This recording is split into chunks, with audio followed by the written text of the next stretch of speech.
नमस्कार. मी डॉक्टर विनया जंगले.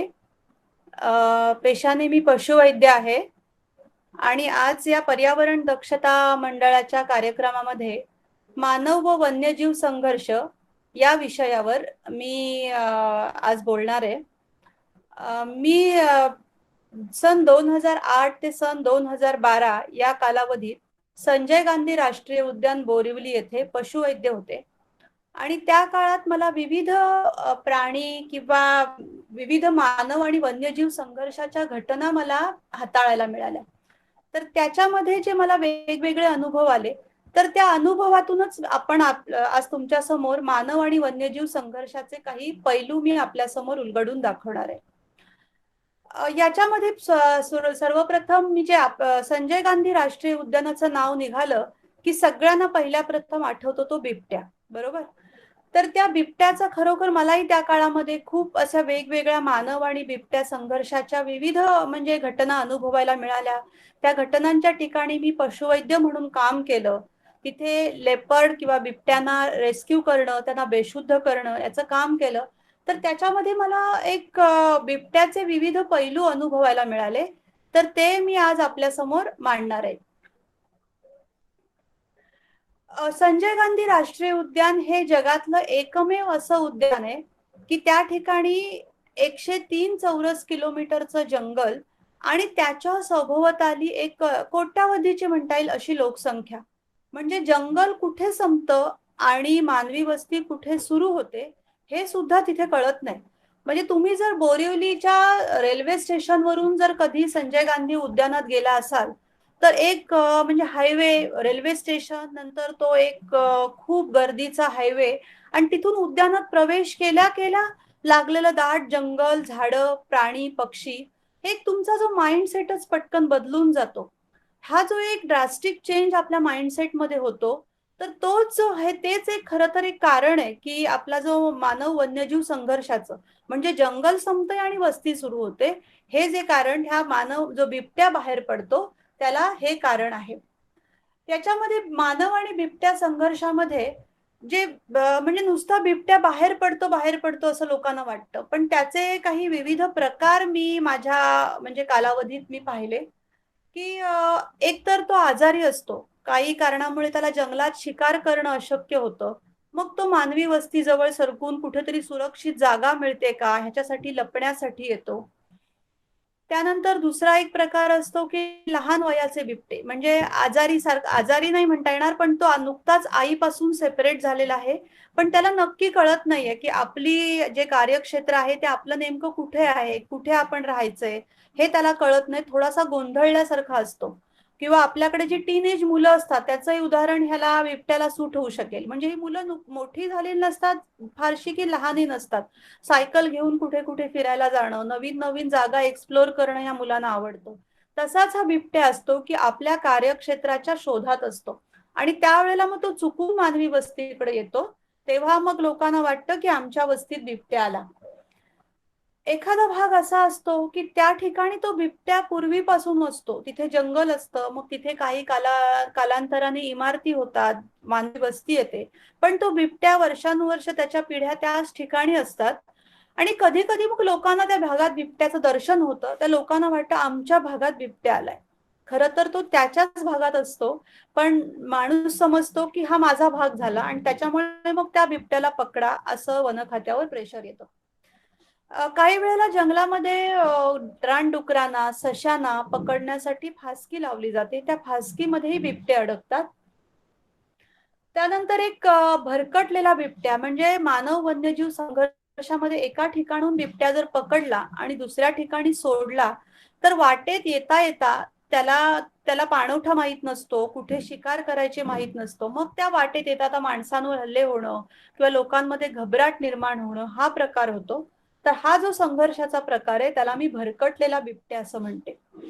आणि शेवटचा प्रकार ज्याला लोक सगळ्यात जास्त घाबरतात तो म्हणजे नरभक्षक बिबट्या. लोकांना वाटतं बिबट्या आमच्या भागात आला म्हणजे तो जणू माणसावरती हल्ला करण्यासाठी आलेला आहे. तर तसं काही नाहीये. नरभक्षक बिबट्या हा 100 एखादा प्रकार असतो की जो बिबट्या नरभक्षक होतो. परंतु त्या एका हल्ल्यामुळे मग त्या बिबट्यावरती असा शिक्का बसतो की बिबट्याने आमच्यावर हल्ला केला आणि तो नरभक्षक झाला. हा प्रकार खूप कमी प्रमाणात असतो मानव वन्यजीव संघर्षामध्ये, मानव बिबट संघर्षामध्ये. असे हे मानव आणि बिबट्या संघर्षाचे प्रकार आहेत. तर बिबट्याला पण आपल्याला समजून घ्यावं लागेल. हा संघर्ष जर समजून घ्यायचा असेल तर बिबट्याला समजून घ्यावं लागेल. बिबट्या काय आहे, तर बिबट्या एकटा जगणारा प्राणी आहे.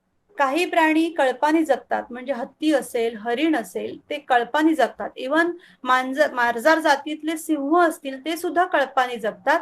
परंतु बिबट्या किंवा वाघ हे प्राणी एकटे राहतात. फक्त ब्रीडिंगच्या काळात नर आणि मादी एकत्र येते आणि इतर वेळेला मात्र मादी पिल्लांना जन्म देते आणि ती मादीच फक्त पिल्लांचं संगोपन करते. तर याच्यामध्ये जे विविध मला संघर्षाच्या घटना अनुभवायला मिळाल्या, त्याच्यामध्ये डहाणूला एक बिबट्या मिळाला होता 5 ऑगस्ट 2009 ला. दुपारच्या वेळेला मी नॅशनल पार्क मध्ये होते आणि दुपारच्या वेळेला फोन आला की असं असं डहाणूला एक बिबट्या जस्ट खड्ड्यामध्ये पडलेला आहे. मग माझं जे आमचं रेस्क्यू पथक होतं ते घेऊन आम्ही त्या ठिकाणी गेलो आणि पाहिलं ते एक 10-12 फुटाचा खड्डा होता आणि एक बिबट्या मोठ्या वयाचा होता, ऍडल्ट बिबट्या त्या ठिकाणी पडलेला आहे. मग आता त्याला पकडण्यासाठी पिंजरा तर लावू शकत नव्हतं, मग त्याला डार्टिंग म्हणजे बेशुद्ध करणंच आवश्यक होतं. मग आमच्याकडचं डार्टिंग गननी आम्ही त्याला 10-12 फुटावरून फुंकून मारलं, इंजेक्शन मारलं आणि थोड्या वेळाने बघितलं तर तो बेशुद्ध झाला. त्याला जेव्हा बाहेर आम्ही काढलं तेव्हा आमच्या लक्षात आलं की तो जो आजारी बिबट्या हा जो प्रकार आहे त्या प्रकारातला आहे, कारण त्याच्या पोटातही काही नव्हतं, त्याला शिकार करता आली नव्हती आणि पाय त्याचे असे लुळे पडल्यासारखे झाले होते. मागच्या पायांचा त्याला पॅरालिसिस झाला होता. मग त्या बिबट्याला आमच्या रेस्क्यू सेंटरलाच ठेवण्यात आलं आणि त्या ठिकाणीच तो मग बरेच दिवस तो रेस्क्यू सेंटरला होता. हे असे जे आजारी बिबटे असतात त्यांना पुन्हा जंगलात आपल्याला सोडता येत नाही. दुसरा जो मी एक प्रकार त्याच्यामध्ये तुम्हाला सांगितला की एखाद्या भागात वारंवार दिसणारा बिबट्या, तर या प्रकारातला बिबट्या मला आरे कॉलनीमध्ये एका रेस्क्यू मध्ये सापडला होता. 29 मार्च 2011 ला हे रेस्क्यू झालं होतं आणि ह्याच्यामध्ये सकाळी सकाळी आम्हाला फोन आला की आरे कॉलनीत एका पाईपच्या आतमध्ये बिबट्या बसलेला आहे.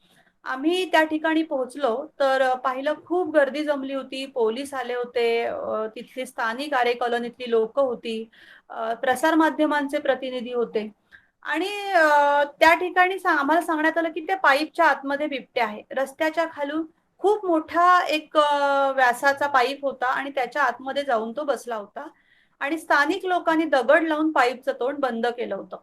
तर आता तो अशा ठिकाणी होता, गर्दी होती, तो बाहेर पडणं शक्यच नव्हतं. तर आम्ही त्या ठिकाणी डार्टिंग करण्याचा निर्णय घेतला. पण तो पाईप खूप मोठा होता, त्याच्यामुळे आम्ही एका टोकाकडून त्याला जेव्हा डार्ट मारायचो तो दुसऱ्या पाईपच्या दुसऱ्या टोकाला जायचा. दुसऱ्या टोकावरून डार्टिंग करण्याचा प्रयत्न केला तर दुसऱ्या पहिल्या टोकाला यायचा. त्याच्यामुळे आम्ही दिवसभर प्रयत्न करूनही तिथे डार्टिंग काही यशस्वी झालंच नाही. तो बिबट्या मस्तपैकी तिथे बसला होता, चांगला हेल्दी बिबट्या होता. आणि मग संध्याकाळ झाली तसं आमच्या लक्षात आलं की जोपर्यंत इथे गर्दी आहे तोपर्यंत हे रेस्क्यू ऑपरेशन यशस्वी होणार नाही. मग आम्ही असं डिक्लेअर केलं की हे रेस्क्यू ऑपरेशन आम्ही आता संपवत आहोत, रात्र झालेली, आपण उद्या सकाळी हे कंटिन्यू करणार आहोत. मग लोक, पोलीस किंवा सगळेच त्या ठिकाणून निघून गेले. फक्त आम्ही फॉरेस्ट डिपार्टमेंटचे एक 4-5 लोक त्या ठिकाणी होतो. मग आम्ही आपापसात विचार विनिमय करून निर्णय घेतला की या बिबट्याला जर पकडायचं असेल तर आपल्याला ट्रॅप केज किंवा सापळा पिंजराच लावायला पाहिजे. मग आम्ही त्या ठिकाणी सापळा पिंजरा एका ठिकाणी लावला, त्याच्यामध्ये त्याला आमिष म्हणून कोंबडी ठेवली आणि आम्ही फक्त एकच माणूस खूप दूरवर असा त्याच्या निरीक्षणासाठी ठेवला आणि आम्ही सगळेजण त्या ठिकाणून खूप लांब निघून गेलो. आणि आम्ही दिवसभर त्यावेळेला काहीच जेवण खाण काहीच नसतं, रेस्क्यूला अशा खूप प्रॉब्लेम्स असतात. मग आम्ही आमचं जेवण करायला गेलो तर अर्ध जेवण झालं तर तेवढ्यातच लगेच फोन आला त्या माणसाचा की पिंजऱ्यामध्ये बिबट्या सापडलेला आहे. मग आम्ही पुन्हा तसंच जेवण टाकून आम्ही त्या ठिकाणी आलो, बघितलं तर पिंजऱ्यामध्ये तो नर बिबट्या होता, चांगला हेल्दी बिबट्या होता. मग आम्ही त्या ठिकाणी लगेच निर्णय घेतला की त्याला बेशुद्ध केला आणि त्याच्यामध्ये मायक्रोचिप असते. मायक्रोचिप म्हणजे बिबट्याचे एक ओळखपत्र म्हणता येईल. जसं आपण आपलं आधार कार्ड काढतो माणसं, तसं एक ते बिबट्याचं आधार कार्ड म्हणता येईल. एक छोटीशी तांदळाच्या दाण्यापेक्षाही छोटी अशी इलेक्ट्रॉनिकची चिप असते आणि ती चिप त्याच्या शेपटीच्या वरच्या कातडीमध्ये बसवायची असते. ती बसवली आणि जर तो पुन्हा तो बिबट्या आपल्याला कधी काळी सापडला तर त्याचा एक रीडर असतो, ती मायक्रोचिपचा रीडर असतो, मोबाईल सारखंच ते उपकरण असतं. तर त्या रीडरच्या साह्याने तो नंबर आपल्याला कळतो आणि हा बिबट्या नेमका कुठे रिलीज केला होता, कुठे पकडला गेला होता, ह्याची हिस्ट्री त्या मायक्रोचिपमुळे आपल्याला कळू शकते. तर ती मायक्रोचिप आम्ही त्या बिबट्याला बसवली आणि त्याला पुन्हा त्या आरे कॉलनीच्या जंगलामध्येच थोड्या अंतरावर नेऊन रिलीज केलं. परत कुठेही त्यांनी हल्ला केलाय किंवा असा काही आम्हाला कॉल आला नाही. त्यानंतर दुसरा एक आम्हाला बिबट्या सापडला होता. तो नॅशनल डेअरी डेव्हलपमेंट बोर्डचं जे ऑफिस आहे गोरेगावला, तिथे एक बिबट्या सापडला होता. तर तोही असाच एखाद्या भागात जो आपण वारंवार असाच एखाद्या भागात जो वारंवार दिसणारा बिबट्या आपण म्हणू शकतो, तर त्या प्रकारचा बिबट्या होता. तर त्या डेअरी डेव्हलपमेंट बोर्डच्या ऑफिसमध्ये संध्याकाळी आम्हाला तिथून फोन आला की असा असा बिबट्या त्या ठिकाणी आहे. आम्ही त्या ठिकाणी गेलो आणि त्या वॉचमनने आम्हाला सांगितलं की आतमध्ये एका बिल्डिंगमध्ये तो बिल्डिंगच्या त्या टॉयलेट समोर पण बिल्डिंग मोठी होती की होतं, त्याच्यामुळे आम्ही बाहेरून पूर्ण तिथून फेरी मारली. तर काही ठावा ठिकाणा कळत नव्हता. कारण या रेस्क्यूच्या ऑपरेशन मध्ये आम्ही बऱ्याचदा असं पाहिलेलं आहे की कसं होतं, लोक बडा जैसा था, बिल्ली जैसा था, पण नेमकं कधी कधी कळत नाही. लोक कधी कधी दुसऱ्या प्राण्यालाही बिबट्या समजतात, त्याच्यामुळे नेमका बिबट्या आहे का दुसरं काही आहे हेही कळत नव्हतं. मग असा निर्णय घेण्यात आला की आपण आतमध्ये शिरून पहिलं कन्फर्म करूया, कारण असे रात्री संध्याकाळ होत आली होती, 7, 8, 9 असे वाजले होते. मग आम्ही ठरवलं की त्या बाथरूमच्या इला आम्ही शिड्या लावल्या. जवळजवळ 20-22 फुटावरती ती बाथरूमची खिडकी होती, तर तिथे शिड्या लावल्या आणि आतमध्ये उतरलो. बाथरूमचा दरवाजा बंद होता. तो दरवाजा थोडासा किलकिला करून असं मी पाहिलं तर बाहेर बिबट्याचे चमकणारे डोळे दिसले आणि झटकन मग मी दरवाजा बंद केला. मग एक लक्षात आलं की तिथे बिबट्या आहे. तेवढ्याशा वेळेत मला कळलं की तो एक ऍडल्ट बिबट्या आहे, मोठ्या वयाचा बिबट्या आहे. मग एक कन्फर्म झालं की त्या ठिकाणी बिबट्या आहे. मग त्यानंतर आम्ही ठरवलं की त्याला ट्रॅप केज मध्ये आपण पकडूया, सापळा पिंजऱ्यामध्ये पकडूया. मग जो मुख्य दरवाजा होता तिथून पिंजरा आम्ही आतमध्ये सरकवला आणि आम्ही वाट बघत राहिलो. कोंबडी ठेवली होती त्या पिंजऱ्यामध्ये आमिष म्हणून, की आम्ही वाट बघत राहिलो की बाबा बिबट्या येईल, बिबट्या येईल. त्या ठिकाणी जवळजवळ 11-12 वाजले, रात्रीचा 1-2 वाजले, तरी काही त्या पिंजऱ्याचा दरवाजा पडल्यावर जो आवाज येतो, मोठा आवाज असतो, लांबवर सुद्धा तो आवाज ऐकायला येतो. तो आवाज आम्ही ऐकायचा प्रयत्न करत होतो, पण तसा 12-1 वाजला तरी तसा काही आवाज येत नव्हता. तो जिथून होता तिथून काही हलायला तयार नव्हता. मग शेवटी आम्ही असा विचार केला, जर आपण असेच सकाळपर्यंत नुसते वाट बघत राहिलो तर सकाळी मग खूप गर्दी जमणार, लोक येणार आणि मग हे रेस्क्यू खूप अवघड होईल. कारण खूप वर्दळीच्या ठिकाणी, म्हणजे अगदी हायवेच्या बाजूच्या ऑफिसमध्ये तो बिबट्या होता. मग आम्ही पूर्ण ठरवलं की एकदा याला पूर्ण फेरी मारूया म्हणून बिल्डिंगला पुन्हा फेरी मारली. तर मागच्या बाजूला जे बेसमेंट होतं त्या बेसमेंटला काचा लावल्या होत्या. तर एका वॉचमनला दिसलं की त्या काचेच्या आतमध्ये जिन्याच्या खाली तो बिबट्या बसलाय. तर त्यांनी आम्ही धावत धावत येऊन आम्हाला सांगितलं वहा बैठा आहे. आम्ही त्या ठिकाणी गेलो, आम्हालाही दिसला, काच होती मध्ये, त्यामुळे तिथून आम्हाला तर डार्टिंग करणं शक्यच नव्हतं. मग त्यानंतर काही जे धाडसी आमच्या रेस्क्यू टीम मधले मेंबर होते ते बिल्डिंगच्या वरती चढले. त्यांनी तिथून ठरवलं की फटाक्याचे आवाज करायचे आणि दुसरी टीम जी शिरली त्यांनी तो पिंजरा सरकवत जिन्याच्या समोर नेला. जिन्याच्या समोर त्यांनी पिंजरा नेण्यास आणि मग फटाक्याचे आवाज एकाच वेळेला करायचे ठरलं. आणि असं केल्याच्या नंतर जे फटाक्याचे आवाज झाल्याच्या नंतर तो घाबरला, जिन्यावरून वरती गेला आणि तिथे उघड्या असलेल्या सापळ्या पिंजऱ्यात तो शिरला. तर अशा तऱ्हेने जे रात्रभर हे रेस्क्यू ऑपरेशन चालू होतं, सकाळी जवळजवळ 4 वाजता तो ट्रॅप झाला त्या पिंजऱ्यामध्ये आणि जेव्हा आम्ही बाहेर येऊन त्याला बघितलं तर तोही अतिशय हेल्दी बिबट्या होता. आरे कॉलनी किंवा नॅशनल पार्क मधनच तो बाहेर पडलेला असावा. आणि मग आम्ही त्याला पुन्हा नॅशनल पार्क मध्ये नेलं, त्याला नेहमीप्रमाणे आमच्या प्रोटोकॉल प्रमाणे बेशुद्ध केलं, त्याला मायक्रोचिप बसवली आणि पुन्हा जंगलात रिलीज केलं. तर हा एक प्रकार झाला. त्यानंतर एक मी तुम्हाला प्रकार सांगितला की लहान वयाचे बिबटे. तर तसा एक भांडूपच्या मशिदीमध्ये एक बिबट्या सापडला होता 5 फेब्रुवारी 2011 ला. भांडूपची ही जी मशीद होती ती अगदी नॅशनल पार्कची बॉर्डर आणि त्याला मशीद अगदी फार अंतर नव्हतं, अगदी मीटर मध्ये म्हणता येईल एवढंच अंतर या दोन गेट आणि नॅशनल पार्कचं गेट आणि भांडूपची ती मशीद. तर तिथून आम्हाला फोन आला की असं असं मशिदीमध्ये बिबट्या घुसलाय. तर मलाही थोडं टेन्शन आलं. म्हटलं आता कसं काय आपण करायचं, कारण मशिदीमध्ये आतमध्ये आहे, थोडासा भावनिक प्रश्न असतात. तर आपल्याला तिथे एंट्री मिळेल का, एक स्त्री होते मी ते, म्हणजे तर आपण कसं काय त्यामध्ये एंट्री देतील का आपल्याला, हाही थोडंसं मला टेन्शन होतं. आमच्या रेस्क्यू पथकाबरोबर ते थोडंसं टेन्शन घेऊन मी त्या ठिकाणी पोहोचले. पण काहीच प्रॉब्लेमच आला नाही. सगळेजण आई आई मॅडम म्हणून त्यांनी आमचं स्वागत केलं. आणि मग आम्ही आतमध्ये शिरलो पूर्ण मशिदीचा सगळीकडे आम्ही सगळीकडे शोधलं. तर कुठेही आम्हाला काही तो बिबट्या दिसला नाही. मग नेमका हा गेला कुठे हे शोधाशोध केल्याच्या नंतर दिसलं की एका खिडकीच्या बाहेर तो बसलेला हे कळलं. म्हणजे मशिदीची जी खिडकी आहे त्या खिडकीच्या बाहेर तो आहे. आणि तेवढ्या ह्याच्यात लक्षात आलं की तो छोट्या वयाचा आहे, फार मोठा नाहीये.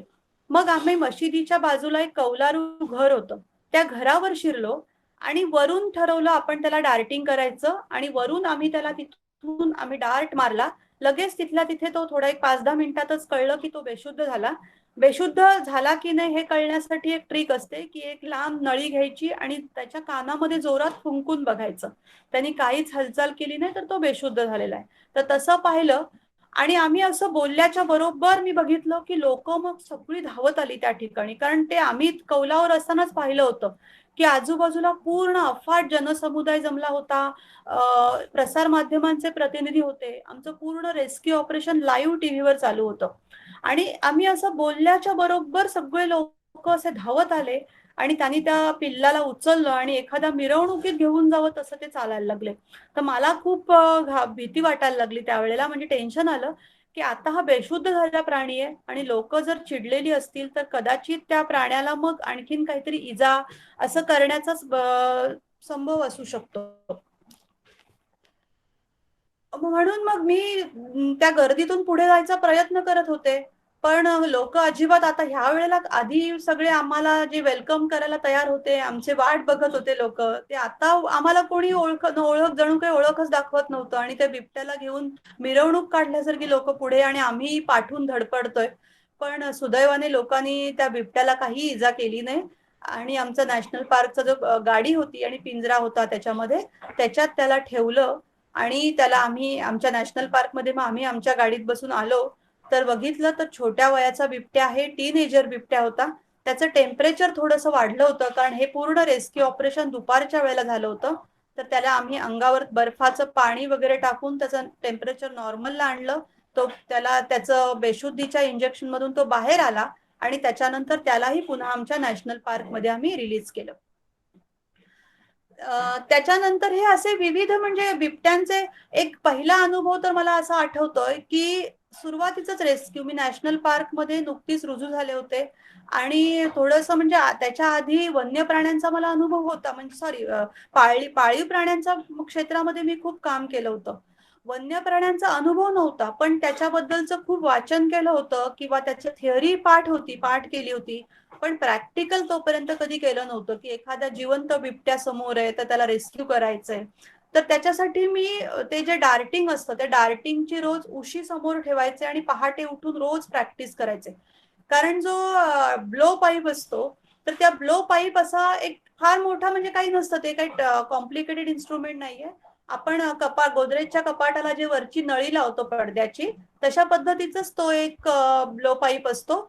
आणि त्याच्या आतमध्ये तो डार्ट ठेवला जातो. डार्ट म्हणजे काय, तर वन्य प्राण्यांची सिरिंज, त्याला डार्ट म्हटलं जातं. आणि हा डार्ट जो असतो त्या डार्टचे 2 भाग असतात. वरच्या भागामध्ये औषध भरलं जातं आणि खालच्या भागामध्ये हवा भरली जाते. वन्य प्राण्यांची जी सिरिंज सुई असते डार्टची, ती सुद्धा वैशिष्ट्यपूर्ण असते. आपली जी माणसाची सुई असते देण्याची, त्याच्यामध्ये वरच्या बाजूला, या बाजूला छिद्र असतं. पण वन्य प्राण्यांमध्ये जे इंजेक्शन देतात, म्हणजे जे डार्टिंग करतात, लांबून देतात, तर तिथे साईडच्या बाजूला असं छिद्र असतं आणि ह्या छिद्रावरती एक अशी छोटीशी प्लॅस्टिकची कॅप त्या सुईला बसवलेली असते आणि ही सुई त्या सिरिंजला बसवलेली असते. जेव्हा त्या डार्ट मध्ये ती सुई ठेवली जाते आणि जोरात असं फुंकून अशा पद्धतीने, म्हणजे एकदम फुफ्फुसातून तुम्हाला जोर काढावा लागतो आणि ती फुंकून जेव्हा ते डार्ट जोरात त्याच्या मसल्सवर जातो, तेव्हा तिथे गेल्याच्या नंतर जी कॅप वरची, जी मी सांगितलं कव्हर असतं, सॉरी कॅप असते सुईवरची, ती पाठी सुई आत शिरल्याबरोबर ती कॅप पाठी सरकते आणि मागे जो डार्ट मध्ये गॅस भरलेला असतो, तो गॅस पुढे सरकतो आणि मग औषध त्या प्राण्याच्या शरीरात जातं. असं एक असतं. तर हे सगळं जे थिअरी मी पूर्ण केली होती, प्रॅक्टिकल करण्यासाठी सकाळी उठून मी उशीवर प्रॅक्टिस करत होते. परंतु तो 2 महिने झाले होते, तोपर्यंत मला काही नवीन असं काही रेस्क्यू आलं नव्हतं. पण जे वाट बघत होते आणि अचानक एकदा सकाळी पहाटे आमच्या साहेबांचा फोन आला 4:30 वाजता, की मालाडच्या रस्त्यावर बिबट्या आलाय. मी एकदम उठले दचकून, की म्हटलं ज्याची आपण वाट बघितली ते असं अचानक आपल्या समोर आलंय. आणि मग आमच्या टीमला त्या दिवशी फोन लावला, तर दुर्दैवाने त्या दिवशीच नेमकं त्या दिवशी कोणी त्या ठिकाणी आमचे टीम मेंबर नव्हते. मग आमच्या फॉरेस्टची दुसरी काही जी लोक होती त्यांना घेऊन आम्ही मग त्या ठिकाणी गेलो. तिथे तर त्या ठिकाणी खूप गर्दी जमली होती. आपण पोलिसांनी खूप छान त्या गर्दीला हँडल केलं होतं. खूप लांब असं गर्दी ठेवली होती आणि मला दाखवलं की समोर एक खूप दूरवर रिक्षा आहे, रिक्षाच्या पाठीमागे बिबट्या आहे. आणि मग मी ते डार्ट मध्ये इंजेक्शन भरलं आणि ते घेऊन ती डार्ट गन घेऊन मी अगदी जवळ जवळ गेले. एकटीच गेले. रिक्षाच्या पलीकडे बिबट्या होता आणि ह्या बाजूला मी. पण माझं सुदैव असं होतं की त्याचा जो मांडीचा भाग होता, तो बरोबर माझ्या डार्टच्या कक्षेत येत होता. मग मी ह्या बाजूनी गेले आणि जोरात तो डार्ट फुंकला त्या बिबट्याच्या मसल्स मध्ये. त्याचं इंजेक्शन गेलं आणि त्याबरोबर मागे पळत आले. 10 मिनिटं वाट बघितली आणि मग 10 मिनिटांनी जेव्हा पुढे गेलो आणि त्याच्या कानामध्ये जोरात फुंकून बघितलं, तर तेव्हा त्यांनी काही हालचाल केली नाही. म्हटलं झालं, आपलं पहिलं रेस्क्यू यशस्वी झालं. आणि मग त्याला जेव्हा उचललं आणि आमच्या घाईघाईमध्ये आम्हाला सकाळी पिंजराही मिळाला नव्हता. आमच्या ज्या उघड्या जीप होती त्या जीप मध्येच त्याला जवळ ठेवलं, त्याच्या बाजूला मी बसले. जर उठलाच तर एक इंजेक्शन सोबत ठेवलं की पटकन मसल्स मध्ये टोचण्यासाठी. आणि हायवे वरून आम्ही नॅशनल पार्कच्या आमच्या पिंजऱ्यांकडे गेलो. 20 मिनिटातच मालाडवरनं आम्ही बोरिवलीला पोहोचलो आणि मग त्याला उचलून जेव्हा पिंजऱ्यात ठेवलं, तेव्हा म्हणजे जीवात जीव येणं, म्हणजे जीव भांड्यात पडणं म्हणजे काय, असं ह्याला जे काय जी म्हण आहे, त्या म्हणीचं मला शब्दशः प्रत्यंतर त्या ठिकाणी आलं. तर हे असे विविध रेस्क्यू त्यावेळेला आम्ही केले होते. काही शाळेमध्ये बिबट्या घुसला होता, मुलुंडच्या शाळेमध्ये. फास्कीमध्ये म्हणजे पानखंडा जे आहे घोडबंदर रोडला, त्या ठिकाणी आम्हाला फास्कीतला एक बिबट्या सापडला होता. बोर्डीला डहाणू जवळ जे बोर्डी आहे तर त्या ठिकाणी एक बिबट्या फास्कीमध्ये अडकला होता. या फास्कीमध्ये अडकलेल्या बिबट्यांचं कसं असतं, ही जी फास्की लावली जाते, केबल वायरची फास्की बनवतात आणि त्याच्यामध्ये एखादा प्राणी अडकला तर त्याच्या साधारण कमरेला तो फास अडकतो किंवा पायाला अडकतो आणि मग तो प्राणी काय करतो, त्याच्यातनं सुटायचा प्रयत्न करतो आणि जेवढा तो त्याच्यातनं सुटायचा प्रयत्न करतो तेवढी ती फासकी त्याच्या त्या मांसामध्ये अजून खोल खोल अडकत जाते आणि तो प्राणी त्यात अजून जखडला जातो. तर असा तो फासकीत अडकलेला बिबट्या आम्ही त्याला बेशुद्ध केला आणि त्याला जेव्हा आम्ही बघितलं, त्याची तपासणी केली, तेव्हा कळलं की ती फासकी त्याच्या कमरेमध्ये इतकी खोल रुतली आहे की त्याच्यामध्ये त्याचा पूर्ण मागच्या पायाचा पॅरालिसिस झालेला आहे, की तो कधीच त्याच्यातनं बरा होऊ शकणार नव्हता. तर आमच्या तो पिंजऱ्यामध्येच काही दिवस राहिला आणि त्याच्यामध्ये तो मृत्यू पावला, तो बिबट्या. कारण अंतर्गत रक्तस्राव फासकीच्या बिबट्यांमध्ये खूप मोठ्या प्रमाणात होतो.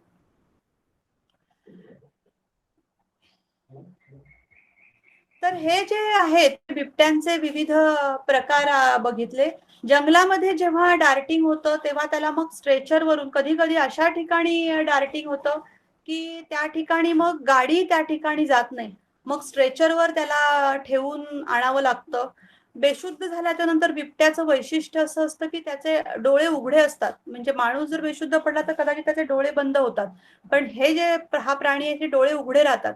मग त्या डोळ्यामध्ये त्यावेळेला कचरा किंवा काही जाऊ शकतं, त्याच्यामुळे त्याच्या डोळ्यांची विशेष काळजी घ्यावी लागते. त्या डोळ्यांवर एखादं कापडाचे फोल्ड, ज्याला ब्लाइंड फोल्ड म्हणतात, ते बांधावे लागतात. आणि अशा त्याची काळजी घेऊन त्याला मग पुन्हा शुद्धीवर येण्यासाठी सुद्धा काही इंजेक्शन असतात. योहिम्बिन वगैरे अशी सारखी इंजेक्शन असतात, ती त्याला द्यावी लागतात. रेस्क्यू सेंटरमध्ये आजारी असतील तर त्याचं ट्रीटमेंट केली जाते आणि जास्तीत जास्त लवकर त्याला जंगलात रिलीज केलं जातं. कारण एकदा का तो माणसाळला की मग त्याला जंगलात सोडणं जास्त दिवस झाले की अवघड येतं. इवन जो जर बेशुद्ध असताना त्याच्या शरीराची मोजमापही घ्यावी लागतात. कारण जेव्हा वन्य पशुवैद्य जेव्हा एखाद्या बिबट्याला बेशुद्ध करायला जातो, तेव्हा त्याला त्याचं काहीच माहित नसतं ना. वजन माहिती असतं किंवा त्याला काही पास्ट हिस्ट्री माहित नसते. तुम्हाला माहिती असेल की आपण जेव्हा डॉक्टरकडे एखाद्या ऑपरेशनसाठी जातो, तेव्हा डॉक्टर आपल्याला विचारतो, डायबिटीस आहे का, बीपी आहे का, हे आहे का, काही औषधाची ॲलर्जी आहे का, सगळं विचारतात. पुन्हा आपल्या ब्लड टेस्ट ह्या टेस्ट करायला लावतात आणि मग ते अनेस्थेशिया देतात. इथे आम्हाला त्या प्राण्याचं काही माहित नसतं, वजन माहित नसतं, त्याचं सेक्स माहिती नसतो, त्याची पास्ट हिस्ट्री माहित नसते. पण त्यातूनही त्या प्राण्याला आम्हाला बेशुद्ध करायचं असतं. पण त्यामुळे जेव्हा जेव्हा असा काही प्राणी मिळतो तेव्हा तेव्हा आम्ही त्याचे बॉडी मेजरमेंट, त्याचं वजन घेणं हे प्रकार करतो, की त्याच्यामुळे पुढच्या वेळेला आम्ही प्राणी जेव्हा जंगलातला किंवा वस्तीत घुसलेला प्राणी आम्ही बेशुद्ध करतो, तेव्हा आम्हाला कळतं की बाबा एवढी लांबी दिसते तर एवढं वजन असेल. म्हणजे एक ठोकताळा नेहमी करावा लागतो. तर त्या ठोकताळ्यामधली एरर कमी होतो. हे जेव्हा अशा पद्धतीने त्याचं मेजरमेंट घेऊन एक अनुभव आपल्याला येत असतो. वजन त्याचं घेतो आणि निसर्गमुक्त जर करायचं असेल तर लवकरात लवकर करावं लागतं. सगळा जर आजारी असेल तर त्यांना काही सोडता येत नाही. आणि मग आणि जर आजारी खूप असेल तर मग त्यांना मात्र रेस्क्यू सेंटरला ठेवावं लागतं. कधी कधी छोटी पिल्लं सापडतात.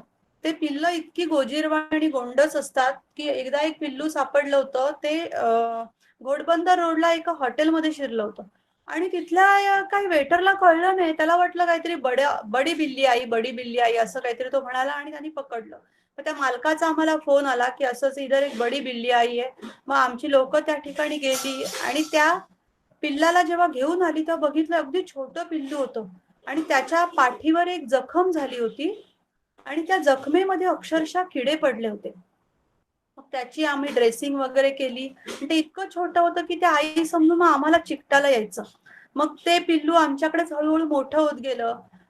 काय आमच्या पिंजऱ्यामध्ये ठेवलं होतं. एक दिवस अगदी छोटं होतं, तेव्हाची एक गोष्ट की ते असं त्याला काहीतरी अशी हलणारी वस्तू दिसली. म्हणून ते त्याच्यावर खेळायला गेलं, तर तो होता साप. तर त्या सापाने त्याला दंश केला. कुठे इथे गालावरच दंश केला. आणि आमच्या पिंजऱ्यातील तो एकदम ओरडलं ते पिल्लू. मग तिथले प्राणीरक्षक धावत गेले की नेमकं काय झालंय ते पाहायला गेले. तर बघितलं तर त्याच्या इथून रक्ताची धार लागली. त्यांच्याही लक्षात आलं की काहीतरी हे सर्पदंशाचा प्रकार आहे. मग आम्ही त्या ठिकाणी गेले. आमच्याकडे फ्रीजमध्ये सर्पदंशावरची औषधं ठेवली जातात. तर ती औषधं त्या ठिकाणी ताबडतोब मागवली. म्हणजे सर्पदंशावरचं औषध काय असतं, माणसांचं जे औषध असतं तेच प्राण्यांना चालतं. तर ते औषध आम्ही शिरेमधून त्याला ताबडतोब चालू केलं. जवळजवळ 2 दिवस आम्ही त्याला ते कंटिन्यू सारखी ती ट्रीटमेंट त्याची चालू होती आणि 2 दिवसानंतर मग तो व्यवस्थित बरा झाला त्यावेळेला. मग ते पिल्लू इतकं आमच्याशी त्या काळामध्ये इतकं अटॅच झालं की तिथेच आमच्या ऑफिसमध्येच आजूबाजूला फिरत असायचं. माझ्या टेबलवर येऊन बसायचं. लोक म्हणायची माझ्याकडे जी लोक यायची ती म्हणायची, नको आम्हाला याची भीती वाटते, तुम्ही आपलं याला बाहेर काढा. मग ते काय तिथून हटायला तयार व्हायचं नाही. मग कधी कधी आमच्या मीटिंगही ऑफिसच्या बाहेर चालायच्या. पण या पिल्लांना जेव्हा आपण पिंजऱ्यामध्ये टाकतो, म्हणजे जोपर्यंत छोटी असतात तोपर्यंत आमच्या ऑफिसमध्येच ती फिरत असायची. पण जेव्हा पिंजऱ्यात टाकतो तेव्हा मात्र खूप जड, म्हणजे मन खूप जड होतं. इवन ते त्यालाही कळत नाही, अरे आजपर्यंत आम्ही ह्यांच्या बरोबर फिरलो, ही माझ्या आजूबाजूला होती सगळी माणसं आणि अचानक असे गज कसे माझ्यामध्ये आले. असं त्या पिल्लांटे कुई कुई असे ओरडायला लागतात. त्या गजावरती असे पुढचे पाय टेकतात आणि ओरडायला लागतात. आणि पण आमचाही काही इलाज नसतो त्यावेळेला. खूप म्हणजे मन असं अक्षरशः कातर होतं. जड अंतःकरणाने तिथून निघून जावं लागतं. दुसरी 2 छोटी पिल्लं सापडली होती शहापूरच्या जंगलात, भीम आणि अर्जुन नावांची. तर त्यांचे तर डोळे उघडले नव्हते. वन खात्याच्या माणसांनी खूप प्रयत्न केला होता की त्यांची आई शोधण्याचा, की खूप तिथे सगळीकडे त्यांनी बघितलं की कुठे आई दिसते का, पण कुठेही आई दिसली नाही. तेव्हा त्यांना आमच्याकडे आणलं. मग डोळे अगदी 7 दिवसाच्या आतलीच होती. डोळे तर 7 दिवसानंतर उघडतात. मग ते अगदी आम्ही हातात घेतल्यावर अगदी इतकी चिकटायला लागली. मग त्यांना दूध चालू केलं. दूध आणि त्याच्यानंतर थोड्या दिवसांनी सूप आम्ही देतो. चिकन सूप चालू करतो. महिना, दीड महिना चिकन सूप, 2 महिने चिकन सूपवर असतात आणि त्यानंतर हळूहळू चिकन त्यांना शिजलेलं चिकन आणि मग कच्चं चिकन असं असतं. तर ही त्या काळात खूप अटॅच झाली होती ती भीम आणि अर्जुन. त्यांना मग मोठं झाल्यावर त्यांनाही पिंजऱ्यात ठेवलं होतं आणि मला आठवतंय की मी 1-1.5 वर्षांनी त्याच्यानंतर माझी बदली झाली तिथून नॅशनल पार्क मधनं आणि 1.5-2 वर्षानंतर मी पुन्हा एकदा पार्क मध्ये गेले होते. तर त्या पार्कच्या म्हणजे त्या पिंजऱ्याच्या जवळ गेल्याच्या नंतर ते अगदी धावत आल्यासारखे दोघं आले आणि त्या गजांवरती पाय ठेवलं. ते मलाही लक्षात नव्हतं की हे नेमके तेच आहेत ते. तर ते प्राणी रक्षकांनी सांगितलं, मॅडम हे आपण मोठे केलेले पिल्लं आहेत. तर असे हे प्राणी विसरत नाहीत ह्याचा मात्र मी तेव्हा अनुभव घेतला होता. जर बिबट्या तुमच्या भागात आला तर कधीही घाबरून जाऊ नका. त्याचा पाठलाग अजिबात करू नका. त्याला लपायला जागा द्या. तो लपायचा प्रयत्न करतो की आपण त्याला घाबरतो त्याच्यापेक्षा तो जास्त आपल्याला घाबरलेला असतो. त्याच्यामुळे त्याला लपवून द्या, त्याला गर्दी करू नका आणि लवकरात लवकर तुम्ही वन खात्याला बोलवा. बिबट्याच्या किंवा कुठल्याही वन खात्याच्या रेस्क्यू मध्ये किंवा वन्य प्राण्यांचं रेस्क्यू असतं तेव्हा टीम वर्क, आमचं पूर्ण टीम होती, रेस्क्यू टीम. म्हणजे मी असायचे, माझे प्राणी रक्षक मोरे, झिरवे, भुईर अशा आम्ही टीम वर्कनी त्या ठिकाणी काम करायचो आणि उत्कृष्ट टीम वर्क असलं तरच हे असे वन्य प्राण्यांचे जीवावर बेतणारे रेस्क्यू असतात ते यशस्वी होऊ शकतात. या मानव आणि बिबट संघर्ष हा एक प्रकार झाला, पण काही वेगवेगळे दुसरेही प्राणी त्यावेळेला आम्हाला काही सापडले होते. कधी कधी मगर सापडायची. म्हणजे एकदा मुलुंडचा एक नाला होता, तर तिथून आम्हाला फोन आला मुलुंडच्या वस्तीतून की एक मगर आमच्या भागात आली आहे. आम्ही त्या ठिकाणी गेलो, ते बघितलं तर पूर्ण नाला असा घाण केर कचऱ्याने भरलेला आणि तिथे ती मगर. तर आश्चर्य वाटलं की ह्या ठिकाणी ती मगर कशी आली. आता मगरीला पकडायचं होतं तर कसं पकडणार. तर मगरीला काही आपल्याकडे डार्टिंगची तितकं अजून टेक्नॉलॉजी ऍडव्हान्स झाली नाही. मग मगरीला इंजेक्शन देऊन नाही, मग कसं पकडायचं. तर मगरीला एक मोठं स्नेअर असतं. तुम्ही जर रस्त्यावर कुत्रे पकडणारी माणसं कधी बघितली असेल, त्यांच्या हातामध्ये एक लांब असं एक दांडी असते आणि त्या दांडीला असा फास अडकवलेला असतो, त्याला स्नेअर म्हणतात. तो लांबून त्या कुत्र्याच्या गळ्यात घालतात. तर तसं स्नेअर हे मगरीला पकडण्यासाठी वापरलं जातं. तर ते स्नेअर घेऊन आमची काही माणसं तिथे उतरली त्या नाल्यामध्ये. आमचे भोईर म्हणून एक अतिशय हुशार जो आमचा प्राणी रक्षक होता, अतिशय धाडसी होता, तर तो ते स्नेअर घेऊन तिथे उतरला. ती मगर म्हणजे इतकी क्षुब्ध झाली होती की ती अंगावर उडी मारायचा प्रयत्न करत होती. मग 2-3 जणांनी तिला मागून थोडस लक्ष वेधून घेतलं आणि हा पुढून गेला आणि पुढून त्याच्या मानेमध्ये त्यांनी ते स्नेअर अडकवलं आणि ते स्नेअर त्याच्या मानेमध्ये असं इथे अडकतं. त्याच्यामध्ये त्याला फास लागत नाही, हे गॅप राहते, पण तिला मानेची हालचाल करता येत नाही. तर असं ते स्नेअर अडकलं. त्याच्याबरोबर बाकीची लोक गेली आणि मग त्या मगरीला उचलून आमच्या गाडीमध्ये आणलं. आम्ही तिथे पुन्हा आमच्या नॅशनल पार्क मध्ये आणल्याच्या नंतर तिला मायक्रोचिप, हिलाही कुठलाही वन्य प्राणी सोडताना आमच्याकडे मायक्रोचिप बसवली जाते. मायक्रोचिप बसवली आणि मग नॅशनल पार्क मध्ये जो तुलसी लेक आहे, तुळशी तलाव, त्याच्यामध्ये तिला मगरीला रिलीज केलं. हे मगरीचं झालं.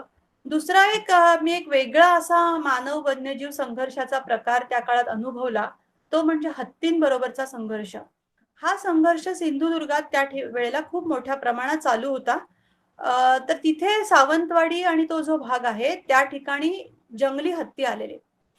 आपल्या महाराष्ट्रामध्ये सन 2002 पर्यंत जंगली हत्ती कधी नव्हता. म्हणजे कर्नाटक जे आपल्या महाराष्ट्राला लागून आहे त्या ठिकाणी हे जंगली हत्ती होते, पण महाराष्ट्रात कधी नव्हते. पण 2002 नंतर कर्नाटक मधून काही हत्तीच्या कळपांनी महाराष्ट्रामध्ये प्रवेश केला. ते का आले हे काही नेमकं अजूनही कोणाला सांगता येणार नाही. पण त्याची जी काही संभाव्य कारणं आहेत, तर ती कारणं म्हणजे एकतर कॉरिडॉरचा नाश झाला. म्हणजे कॉरिडॉर म्हणजे काय असतं की एक दाट जंगल आहे, दुसरं दाट जंगल आहे, ह्या दोन जंगलांना जोडणारा एक विरळ पट्टा असतो जंगलाचा. भले ते दाट जंगल नसेल, भले ते नॅशनल पार्क नसेल, भले अभयारण्य नसेल, पण तो एक विरळ असा दाट जंगलाचा पट्टा असतो, त्याला कॉरिडॉर म्हणतात. या कॉरिडॉरचा जर नाश झाला तर प्राणी सैरभैर होतात, की त्यांना ह्या जंगलातून जायला दुसरीकडे मार्ग सापडत नाही, मग दुसरीकडे कुठेतरी शिरायचा प्रयत्न करतात. अशा पद्धतीने कॉरिडॉरचा नाश झाला हे एक कारण असेल. मोठमोठी धरणं त्यावेळेला कर्नाटकच्या सीमेवर खोदली गेली, त्याच्यामुळे त्यांचं जंगल नष्ट झालं असेल. खाणी खोदल्या गेल्या हे त्याच्यामुळे नष्ट झालं, म्हणून ते महाराष्ट्रातल्या सिंधुदुर्गाच्या दाट जंगलाकडे सरकले. तर ही कारणं संभाव्य आहेत, म्हणजे नेमकं काही कळलं नाही. शेवटचं एक कारण आहे की जे सांगायचं म्हणजे त्यांना वाटलं, म्हणजे हत्तीनं वाटू शकतं. हत्ती हा खूप सेन्सिटिव्ह, खूप बुद्धिमान प्राणी आहे. म्हणजे आपल्यामध्ये जे गणपतीला बुद्धीची देवता मानतात, तर तसंच आहे, हत्ती हे अतिशय बुद्धिमान आहे.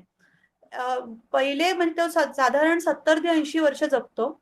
पहिले 6 महिने सोडले तर पुढचे जे काही दिवस असतात, तर त्याच्यामध्ये ते सगळं त्याच्या आठवणी, त्याच्या मेंदूमध्ये तो डेटा पूर्णपणे ठेवलेला असतो. त्याच्यामुळे त्या हत्तीला स्मरणशक्ती असते, त्याला सूड घेणं समजतं, त्याला प्रेम करणं समजतं. ह्या सगळ्या ज्या मानवी भावभावना आहेत त्या पूर्णपणे त्या स्वरूपात हत्तीमध्ये असतात. तर ते हत्ती मानव, आणि त्याच्यामुळे ह्या मानव आणि हत्ती संघर्षामध्ये काम करणं हे खूप चॅलेंजिंग होतं. म्हणून त्या ठिकाणी मी गेले होते.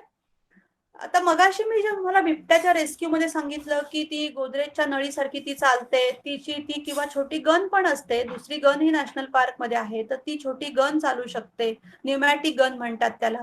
पण हत्तीच्या रेस्क्यू मध्ये मात्र इतकं सोपं नाही. त्यासाठी मोठ्या मोठ्या रायफलच लागतात, मोठ्या रायफल असतात, आणि त्याच्यामध्ये सिरिंज असते. ती सिरिंज प्लास्टिकची नाही तर मेटलची सिरिंज असते, त्याला जी डार्ट आपण म्हणतो, तर ती असते. तर ती ठेवून, आणि औषध, काही लोकांना वाटतं हत्ती म्हणजे त्याला किती लिटर मध्ये औषध द्यावं लागत असेल, तर तसं काही नाहीये. मिलीमध्ये स्ट्रॉंग कॉन्सन्ट्रेशनचं औषध काही 10-7-8 मिली पर्यंत जरी दिलं तरी तो बेशुद्ध होऊ शकतो. त्यावेळेला सावंतवाडीच्या इथे जो कळप होता, तर ती एक हत्तीण होती. हत्तीण नेहमी कळपाची प्रमुख असते, तर ती हत्तीण होती आणि तिच्या बरोबर काही हत्ती होते. तर पहिल्या वेळेला आम्ही जे गेलो त्या ठिकाणी, त्यावेळेला प्रशिक्षित हत्ती आणले होते सावंतवाडीवरून, सॉरी, आसामवरून प्रशिक्षित हत्ती आणले होते. त्या प्रशिक्षित हत्तीवर बसून माहूत आमचे जंगलामध्ये गेले. आम्ही त्यांना डार्ट भरून दिला होता, तर तो डार्ट भरून ते जंगलात गेले आणि त्यांना डार्टच्या टप्प्यात एक हत्तीण मिळाली. ती हत्तीण ती कळपाची त्यांच्या प्रमुख हत्तीण होती. तर त्या सावंतवाडीच्या जेव्हा इथे गेलो, तर ती हत्तीण एक आम्हाला डार्टच्या टप्प्यात मिळाली आमच्या माहुताना. त्यांनी डार्ट त्या प्रशिक्षित हत्तीवरून तिला मारला आणि ती एका झाडाला टेकून बेशुद्ध झाली.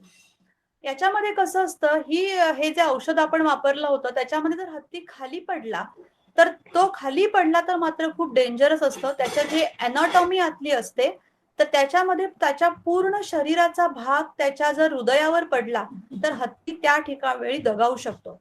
त्याच्यामुळे त्याला बेशुद्ध तर करायचा, पण आडवं पूर्ण होऊ द्यायचं नाही, तर त्याला उभंच ठेवायचं. हा एक मोठा त्याच्यामध्ये एक गोची असते, तर ती सांभाळावी लागते. तर ती हत्तीण उभी असतानाच मग आमचे माहूत प्रशिक्षित हत्तीवरून त्या ठिकाणी गेले आणि तिला दोन्ही बाजूनी दोऱ्या टाकून बांधलं. आणि एखाद्या आजारी माणसाला जसं दोन माणसं पकडून पकडून आणतात, तर तशा पद्धतीने त्या दोऱ्या घेऊन ते हत्ती हळूहळू आमच्या तळावर आले. मग तिला एका झाडाला बांधलं. जोपर्यंत ती बेशुद्धीमध्ये होती तोपर्यंत काही हालचाल फार करत नव्हती, ती गुंगीत असल्यासारखी होती. पण ज्या वेळेला ती बाहेर आली त्या गुंगीतून, तेव्हा तिला कळलं, तिला माणसं अचानक तिच्या आजूबाजूला दिसली आणि ती खूप म्हणजे एकदम व्हायलंट झाली, खूप हिंसक झाली ती. मग ती त्या जोर जोरात त्या तिच्या जे दोर बांधले त्या दोराला हिसका द्यायला लागली, जे झाड बांधलं त्या झाडाला हिसका द्यायला लागली. ते मोठ्या बुंध्याचं चांगलं झाड होतं, तर ते झाड जसं काही खाली कोसळून पडेल की काय असं भीती वाटायला लागली. मग माहूतांनी तिला साखळ दंड बांधले, असे बरेच प्रकार केले, तरी ती काही हे करत नव्हती. ती खूप उड्या मारत होती. म्हणजे जो स्ट्रेस म्हणतात वन्य प्राण्यांचा, त्याला पकडल्याच्या नंतरचा येणारा स्ट्रेस किंवा ताण, तर त्या ठिकाणी मला प्रत्यक्ष बघायला मिळाला. आणि त्याच्यानंतर मग ती खूप थकली, संध्याकाळी उड्या मारून मारून खूप थकली आणि नंतर तिला डायरिया चालू झाला. तो डायरिया म्हणजे असा साधा सुद्धा नाही, एखाद्या पाईप मधून, होस पाईप मधून असं बदा बदा पाणी पडावं तसा तो डायरिया चालू झाला. मग आम्ही आता आणि ती पाणी सगळं शरीरातून गेल्यामुळे थकली. मग आम्ही ठरवलं तर हिला सलाईन तर दिलं पाहिजे, नाहीतर ही तिच्या शरीरातलं वॉटर लॉसमुळे ती दगावू शकते. मग आम्ही तिच्या कानामध्ये शिर असते, त्या शिरेमधून सलाईन चालू केलं. सलाईन चालू केलं, पण ती जंगली हत्ती ती काय त्या सलाईनला दाद देणार? ती तिच्या सोंडेने आमची सलाईनची पूर्ण नळी उडवून लावायची. मग पुन्हा सलाईन लावायचं, पुन्हा ट्राय करायचा तिला सोंड पकडण्याचा. असं करून करून 2-3 बाटल्या, 4 बाटल्या आम्ही दिल्या. पण ती अजिबात कोऑपरेट करत नाही. म्हणजे वन्य प्राणी कुठलाच करत नाही. ट्रीटमेंटला कोऑपरेट करत नाही. हेच तर त्या ठिकाणी खूप मोठा म्हणजे अडथळा असतो त्यांच्या वन्य प्राण्यांवर उपचार करायचा. खूप प्रयत्न करूनही एक 4-5 बाटल्या जाऊ शकल्या. पुन्हा जायचं, मग पुन्हा सुई टोचायची. असं ते जंगलामध्ये आमचा कार्यक्रम चालू होता. पण शेवटी आमचं सलाईन आणि तिचं ते बदा-बदा पडणारं पाणी याचं कुठेही मॅच होऊ शकलं नाही. आणि मग ती दुसऱ्या दिवशी सकाळी ती हत्तीण गेली.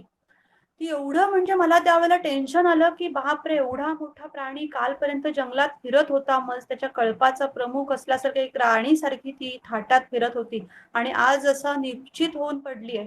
तर असं खूप टेन्शन आलं त्या ठिकाणी, की असा हा वन्यजीव आणि मानव संघर्ष त्याच्यात जर थोडंसं जर माणसांनी ॲडजस्ट केलं, ह्या प्राण्यांबरोबर कसं राहायचं हे जर ॲडजस्ट केलं, तर हा संघर्ष खरं तर उभा राहणारच नाही आणि मग ह्या प्राण्यांचे अशा पद्धतीने जे जीव जातात ते जाणार नाही, असं वाटू लागलं.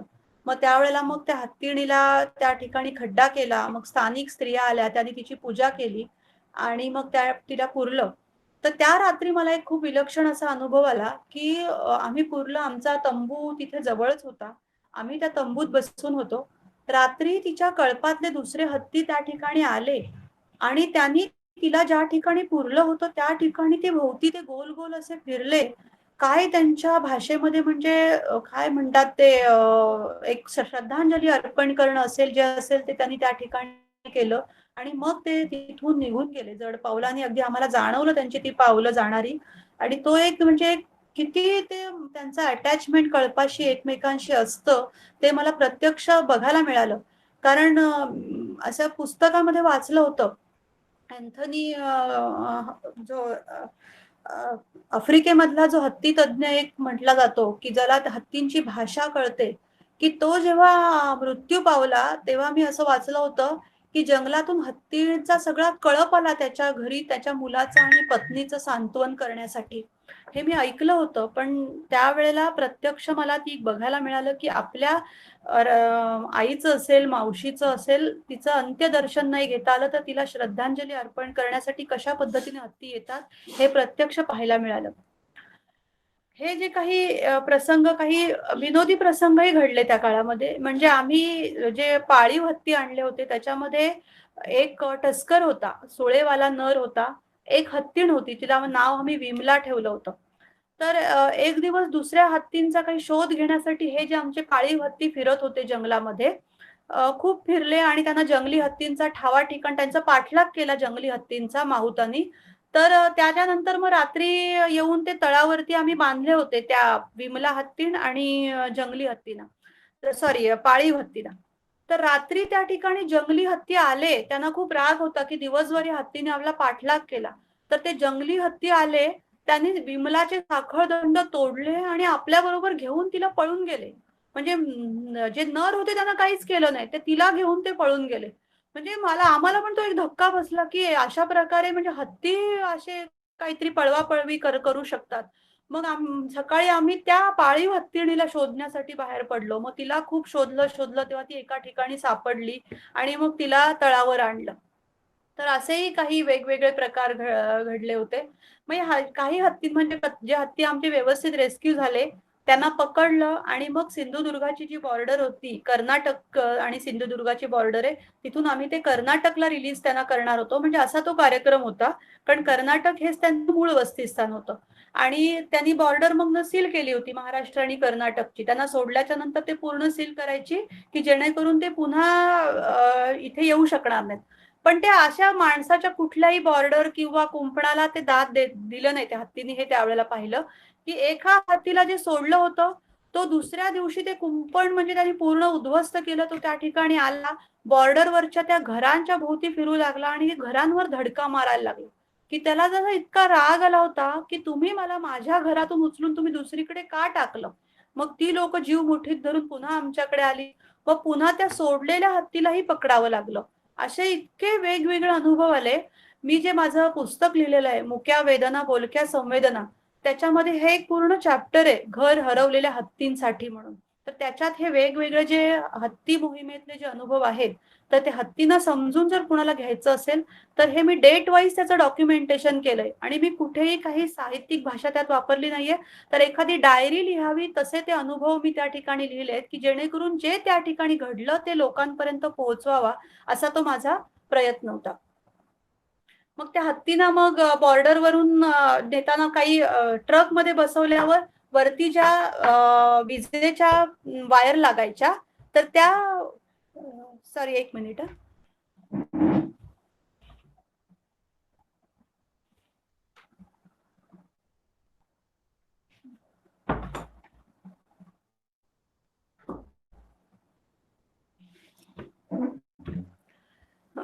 विजेच्या हत्तींना जेव्हा ट्रक वरून नेताना विजेच्या काही वायर लागायच्या, तर त्यावेळेला मग त्या वायर अशा बांबूनी वरती करायला लागायच्या.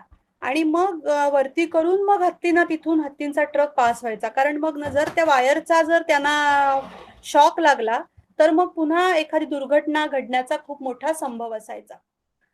तर हे हत्तींचं झालं, बिबट्यांचं झालं, मगरींचं. आणखीनही काही पक्षी आम्हाला त्या काळात सापडले होते. म्हणजे गिधाडासारखे जे पक्षी, जो आता पूर्ण नष्टप्राय झालेला आहे. 99% गिधाडं आपल्याकडून संपली असं म्हटलं जातं. त्यासाठी विविध विविध कारणं आहेत. कोण कोण म्हणतं डायक्लोफेनाक जे व्हेटरनरीमध्ये यूज झालं त्याच्यामुळे गेली. कोणी म्हणतं त्यांच्यामध्ये काही आउटब्रेक आला काही आजाराचा, त्याच्यामुळे गेली. पण कारण काही असो, गिधाडं मात्र संपली पर्यावरणातली, हे मात्र निश्चित. पण त्यावेळेला एक गिधाड आम्हाला सापडलं होतं. तर ते गिधाड आरे कॉलनीमध्ये एकदम जखमी अवस्थेत पडलं होतं. तर काही तिथल्या आरे कॉलनीत आमचे काही व्हेटरनरी डॉक्टर होते, तर त्यांना ते दिसलं आणि त्यांनी मग आमच्या नॅशनल पार्कला ते गिधाड आणलं होतं. तर त्या गिधाडाला ठेवण्यासाठी आम्ही पिंजऱ्यामध्ये काही खाली वडाची पानं वगैरे अशी पिंजऱ्यामध्ये ठेवली आणि त्याच्यावर त्याला ठेवलं. मग त्याला खाणं सुरुवातीला काही खात नव्हतं. मग त्याला चिकनचं सूप आम्ही सिरिंजमधून पाजायचो. त्याचा एक पंख त्याला जखम जी झाली होती, कधी-कधी विमानाचा वगैरे पंख्याचा धक्का लागतो त्या गिधाडांना आणि त्याच्यामुळे मग गिधाडाचे पंख तुटू शकतात. तर तसा त्याचा पंखाचं हाड तुटलं होतं. तर त्या पंखाचं ऑपरेशन आम्ही केलं होतं. आमच्याच इथले डॉक्टर वाकणकर म्हणून सर होते, तर त्यांच्याकडे नेऊन त्या गिधाडाला आम्ही गॅस अनेस्थेशिया दिला आणि त्याचं जे बोन पिनिंगची सर्जरी केली होती. त्याचं जे जसं माणसामध्ये पिन बसवतात, एखादं हाड मोडलं, तर त्या पद्धतीने पिन बसवून ते आम्ही हाड पूर्ण जोडलं होतं. आणि त्याला जेव्हा आमच्या पार्कमध्ये पुन्हा आणलं आम्ही आणि त्याचा आम्ही खूप केअर घेत होतो, की त्यांनी पुन्हा ती पिन काढू नये म्हणून चोचीला रबर बँड लावला होता. पाय थोडेसे बांधून ठेवल्यासारखे ठेवले होते. पण 2-3 दिवसांत तो जेव्हा अॅनेस्थेशियाच्या बाहेर आला, त्यानंतर त्यांनी केवढा त्याचं म्हणजे ताकद असते ते कळलं. त्यांनी ते पायाचे बांधले सगळं तोडून टाकलं. त्याच्यानंतर चोचीला जो रबर बँड उपसून काढला आणि आपली जी जाड चोच असते त्या चोचीने ती पिन बसवलेली पूर्ण उपसून त्याने ती काढून टाकली. म्हणजे हे जे वन्य प्राण्यांमध्ये मी सांगितलं, की ते कोऑपरेट आपल्याला कधी करत नाहीत, की बाबा एखादं ट्रीटमेंटला जे होत नाही त्याच्यामुळे हा मोठा अडथळा ठरतो, की सर्जरी यशस्वी होऊनही ते गिधाड यशस्वीरित्या उडू शकलं नाही. आणि मी माझी 2012ला तिथून बदली होईपर्यंत ते नॅशनल पार्कमध्येच होतं. काही हरणांचे विविध अनुभव, आम्ही हरणही काही रेस्क्यू केली होती. म्हणजे इथे रेस्क्यू म्हणण्यापेक्षा जे डॉक्टर बाबासाहेब आंबेडकर उद्यान आहे, लार्सन अँड टुब्रो कंपनी जी पवईची आहे, त्याच्या समोर ते उद्यान आहे. तर तिथे काही हरणं होती. तर ती हरणं अशा पद्धतीने ठेवू शकत नाही असा एक न्यायालयामध्ये खटला एका एनजीओने टाकला होता. आणि त्याच्यामुळे न्यायालयाने अशी ऑर्डर दिली होती, की हरणांना तुम्ही जंगलामध्ये निसर्गमुक्त करा. आणि मग आम्ही त्या ठिकाणी ठरवलं होतं, की ह्या प्रत्येक हरणांना 3 ते 4 हरणांना न्यायचं, त्यांना बेशुद्ध करायचं आणि तुंगारेश्वर म्हणून जी अभयारण्य आहे नॅशनल पार्कच्या बाजूला, तर त्या ठिकाणी 4-4 हरणांना न्यायचं. तिथे एक चेनलिंग फेन्सिंग बनवलं होतं. तिथे त्या हरणांना ठेवायचं, त्यांचं पूर्ण ऑब्झर्वेशन करायचं आणि मग त्यांना जंगलात सोडायचं. असा तो एक 3 ते 4 महिन्याचा टोटल कार्यक्रम होता. तर त्याच्यातही खूप वेगवेगळे आम्हाला अनुभव आले. की हरणांमध्ये जसं मी तुम्हाला सांगितलं, की हत्तीमध्ये त्यांची हत्तीण असते ती कळपाची प्रमुख असते. तर हरणांमध्ये जो नर असतो, तो मोठा शिंगवाला जो नर असतो, तो कळपाचा प्रमुख असतो. तर पहिल्यांदा आम्ही जेव्हा बेशुद्ध करून नेलं, त्यावेळेला एक मोठा शिंगवाला नर आणि एक 2-3 माद्या होत्या. तर त्या जो कळपाचा प्रमुख असतो, तो कायम असा खूप हे असतो, इंटेलिजंट असतो. आणि जे आपण वन्य प्राण्यांना जेव्हा बेशुद्ध करायला जातो, तेव्हा जर प्राणी जास्त इंटेलिजंट असेल, तर त्याचं बेशुद्धीकरण व्यवस्थित होत नाही, हा कायमचा अनुभव होता. तर कळपाचा त्या माद्या व्यवस्थित झोपल्या, पण तो नर काही बेशुद्ध झालाच नाही शेवटपर्यंत. आणि तो त्या पिंजऱ्यामध्ये तिथून पवईवरून तुंगारेश्वरला नेईपर्यंत त्या पिंजऱ्यामध्ये खूप उड्या मारत राहिला आणि स्वतःला जखमी करून घेतलं. तिथे आम्ही जेव्हा पिंजऱ्याचे दरवाजे उघडले, तर तेव्हा तो नर त्या पिंजऱ्यामध्ये बघितलं निश्चित पडला होता. त्याला बाहेर काढलं, तर तेव्हा लक्षात आलं की त्याच्या डोक्याला प्रचंड मार लागून तो मृत पावलाय. मग आम्ही त्याला तिथे असं हे केलं आणि मग त्याचं पोस्टमार्टम त्या ठिकाणी बाहेर जरा लांब नेऊन केलं. आणि मग नंतर आम्हालाही पण खूप वाईट वाटलं, की पहिल्याच आपल्या फेरीमध्ये अशा पद्धतीचं एकतरी अपयश आपल्याला आलं. पण त्याला इलाज नव्हता म्हणून मग आम्ही म्हटलं आता पुढच्या आठवड्यात तरी आपण व्यवस्थित काही आणखीन काही मार्गाने करूया असं ठरवलं. पण त्याच्यामध्ये असा अडथळा आला, की ज्या 3 माद्या त्या पिंजऱ्यामध्ये ठेवल्या होत्या, 3च माद्या होत्या, नर नव्हता. तर त्या माद्या काही खायलाच तयार नाहीत. आम्ही वेगवेगळी औषधं त्यांना दिली किंवा भूक लागण्याचं इंजेक्शन त्यांना दिलं, तरीही त्यांनी खाद्याला तोंड लावत नव्हत्या. तर त्याचं कारणही कळत नव्हतं. या माद्या तर चांगल्या हेल्दी आहेत, त्यांना काही परिणाम नाही. म्हणजे फिरत होत्या सगळं, पण त्या थोड्याशा एकदम अशा दुःखी झाल्यासारख्या त्या पिंजऱ्यामध्ये होत्या. तर ते कारण कळत नव्हतं. मग पुढच्या वेळेला पुन्हा एक शिंगवाला नर आणि 3-4 माद्या आम्ही बेशुद्ध केल्या. या वेळेला अजिबात कोणीच काही गडबड केली नाही. सगळे व्यवस्थित त्या ठिकाणी आले आणि पिंजरा उघडल्यावर थोडे बेशुद्धीतून बाहेर आल्यावर त्या पिंजऱ्यात गेले. त्यांना जेव्हा ते नर जेव्हा पिंजऱ्यात शिरला, तर त्या माद्या त्याच्याकडे अशा काही आधीच्या सोडलेल्या धावत आल्या आणि एखाद्या राजाला न्यावं तरी तसं त्या पिंजऱ्यात नेलं त्या आपल्या त्या पिंजऱ्यात आणि मग त्या दिवसापासून त्या खूप खायला लागल्या. तेव्हा लक्षात आलं, की हे जे कळपातनी जगणारे प्राणी असतात, त्यांचं इंडिव्हिज्युअल अस्तित्व नसतं. म्हणजे 1 किंवा 2 असे जगू शकत नाहीत. ते त्यांच्या कळपातच राहू शकतात. त्यांचा जो नर असेल किंवा त्यांच्या माद्या असतील, अशा पद्धतीने त्यांना कळपातच राहावं लागेल. म्हणजे एकटा नर किंवा एकटी मादी हे त्यांचं अस्तित्व नसतं, तर त्यांचं अस्तित्व हे कळपाच्या संदर्भातच असतं. त्यानंतर आपल्या दुसरा मला एक अनुभव त्याच्यामध्ये असा आला, की आपल्या मराठीमध्ये एक म्हण आहे, हरणाच्या काळजाचा ज्याला म्हणतात. अतिशय घाबरट जो माणूस असतो, त्याला आपण हरणाच्या काळजाचा असं म्हणतो. तर अशाच एकदा 3-4 आमचे झाले होते. आम्ही हरणं नेली होती. 3-4 आमच्या फेऱ्या झाल्या होत्या. एकदा 5व्या फेरीमध्ये अ, आम्ही गार्डन अथॉरिटीने सांगितलं होतं, की तुम्ही ह्यांना पोट रिकामं ठेवा आदल्या दिवशी. पोट रिकामं असेल तरच त्यांना एनेस्थीशिया व्यवस्थित बसेल. काय होतं, हे जे हरीण हा रवंथ करणारा प्राणी आहे. त्याला जेव्हा आपण एनेस्थीशिया देतो, तर त्यावेळेला त्याचं रवंथ करणं थांबतं. आणि रवंथ करणं थांबलं, की त्याच्या पोटामध्ये गॅस फॉर्मेशन खूप जोरात सुरू होतं. कारण रवंथमधून त्यांचा गॅस सतत बाहेर पडत असतो.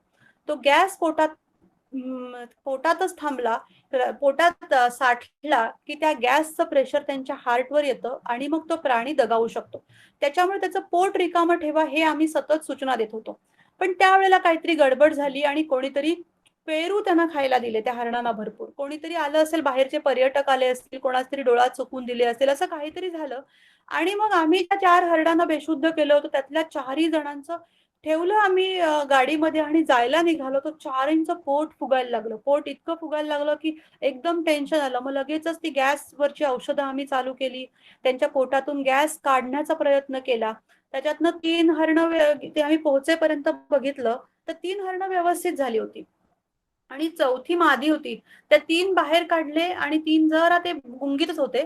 त्यांना बाजूला काढलं, ठेवलं आणि ती 4थी मादी तिला आम्ही पुन्हा गॅस काढण्याचं औषध देत होतो. पण ती तेवढ्यात ती गेली ती मादी. मग ती तिथे जी मादी ठेवली होती, आम्ही असे खूप विमनस्क तिथे उभे होतो. तर तेवढ्यात काय झालं, आतमध्ये ज्या चांगल्या माद्या होत्या, त्या तिथून त्या पिंजऱ्यातून बघत होत्या, की आम्ही काय करतोय. त्या जाळीजवळ येऊन बघत होत्या आणि त्या एकदम तिथे धावत आल्या. त्यातल्या 2 माद्या, पिंजरा एका बाजूने थोडा मोकळाच होता. तिथून धावत आल्या त्या आणि त्यांनी जवळ येऊन ती बघितलं की आपली एक मैत्रीण म्हणा, त्यांची कोण असेल काय असेल, तिला बघितलं आणि त्या दोघी चांगल्या असलेल्या माद्या त्यांनी डोळे फिरवले आणि अचानक त्या तिथे पडल्या आणि गेल्या त्या ठिकाणी. म्हणजे ह्याला जे हार्ट अटॅक काहीतरी त्यांना आला. म्हणजे हे असं हे प्रत्यक्षात मी म्हणजे माणसांच्या बाबतीत पाहिलं होतं, की माणसं एखादा आपला जिवलग जर गेला तर त्याला बघून माणूस जाऊ शकतो. पण प्राणी एखादा आपला जवळचा प्राणी जर गेला तर त्याच्यामुळे जाऊ शकतात हे त्या ठिकाणी पाहिलं. आणि मग एकाच दिवशी 3-3 हरणांचं पोस्टमॉर्टम करण्याची दुर्दैवी वेळ त्यावेळेला आली. आणि मग मी त्याच्यानंतर मी बघितलं ते हरणांचं जे एकंदर जे बिहेवियर सगळं बघितलं ह्या पूर्ण ट्रान्सपोर्टमध्ये, तेव्हा मी ठरवलं की हे जे अनुभव आहेत किंवा ह्यांचा जो मृत्यू आहे हा आपण फुकट घालवायचा नाही. फुकट म्हणजे की आपले हे अनुभवांचं मी डॉक्युमेंटेशन चालू केलं. कारण मी ह्याच्या आधी कुठल्याही वन्यजीवाच्या पुस्तकात वाचलं नव्हतं की एखाद्या मृत प्राण्याला बघून दुसरा प्राणी जाऊ शकतो किंवा नर सोबत नसेल तर दुसरे माद्या काही खाऊ शकत नाही. हे असं बिहेवियर बद्दल मी कुठेही वाचलं नव्हतं किंवा कुठे मला कळलं नव्हतं. तर हे माझ्या पुढच्या नॅशनल पार्कमध्ये जे कोणी व्हेटरनरी डॉक्टर येतील, तर त्यांना जर हरणांचं ट्रान्सपोर्टेशन करायचं असेल, तर त्यांना ह्या सगळ्या गोष्टी, ह्या बाबी अगोदरच माहीत पडाव्यात. ह्याच्यासाठी मी साध्या सरळ मराठीमध्ये मग ते लिहून काढायला सुरुवात केली आणि मग तो माझा पहिला लेख मी लिहिला त्यावेळेला, बंडगरची हरणं जंगलात जातात तेव्हा. आणि तो लेख काही मी साहित्य दृष्टीने लिहिला नव्हता. पण मी तो मौज दिवाळी अंकाकडे पाठवला. असं म्हटलं बघूया तर तो आवडला त्यांना आणि तो पहिला लेख माझा त्या मौज दिवाळी अंकामध्ये प्रसिद्ध झाला.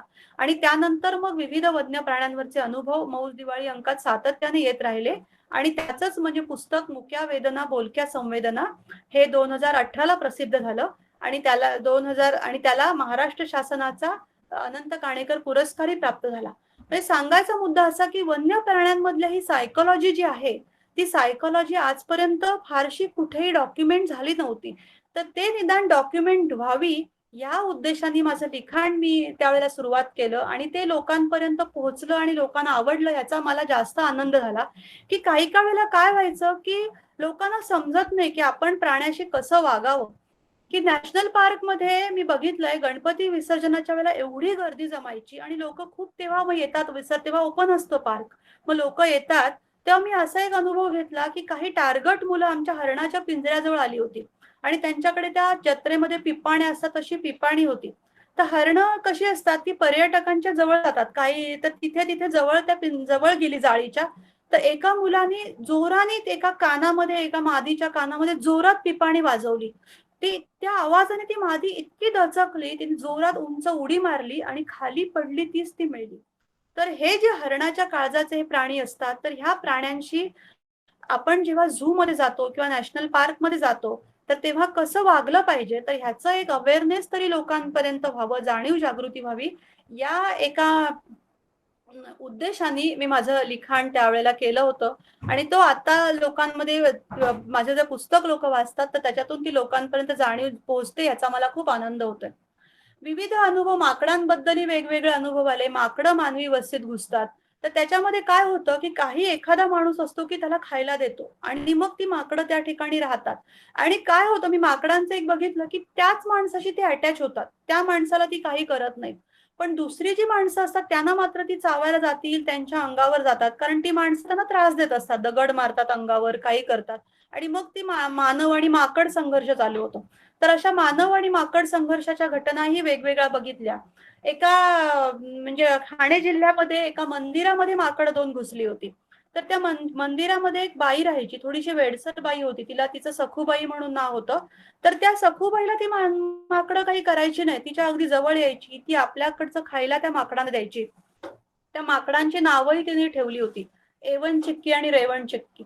पण मंदिरात दुसरी कोणी माणसं आली की त्यांच्या अंगावर जायची, त्यांना चावायची, ओरबाडायची. मग म्हणून त्यांनी आम्हाला त्यावेळेला तिथे मंदिरातल्या त्या माकडांना रेस्क्यू करण्यासाठी बोलवलं होतं.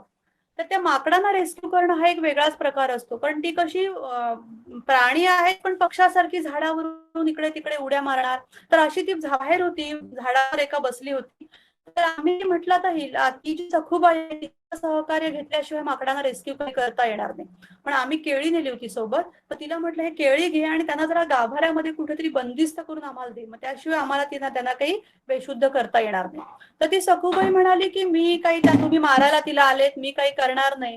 तेव्हा तिला समजावून सांगितलं की अशा पद्धतीने आम्ही काही तिला मारणार नाही आहोत, आम्ही फक्त बेशुद्ध करणार आहे आणि त्याच्यानंतर मग त्याला आम्ही चांगल्या ठिकाणी जंगलात सोडणार, आम्ही त्यांना कुठेही इजा पोहोचवणार नाही. तिला कुठेतरी आमच्याबद्दल विश्वास वाटला. मग तिला तिने दाखवल्याबरोबर ती माकडं एक माकड आलं, एवन चिक्की असं केलं तर ते माकड आलं आणि त्या गाभाऱ्यामध्ये तिने पटकन नेलं आणि बंद केलं.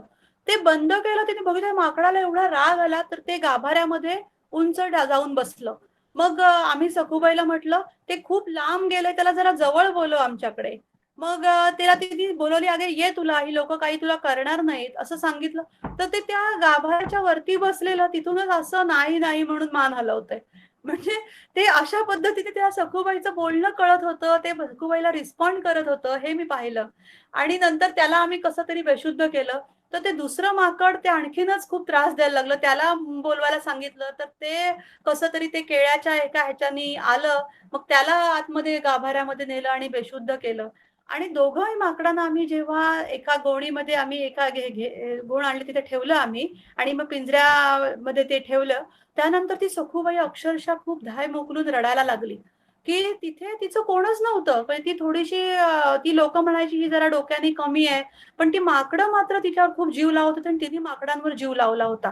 त्या गावामध्ये ती एकटीच जगत होती आणि तिला आम्ही नेताना आम्ही सांगितलं, की आम्ही जंगलामध्ये व्यवस्थित नेऊन त्यांना रिलीज करतो आणि जसं आम्ही सखूबाईला जसं आश्वासन दिलं होतं त्याप्रमाणे त्यांना त्या माकडांना नेलं आणि जंगलामध्ये रिलीज केलं.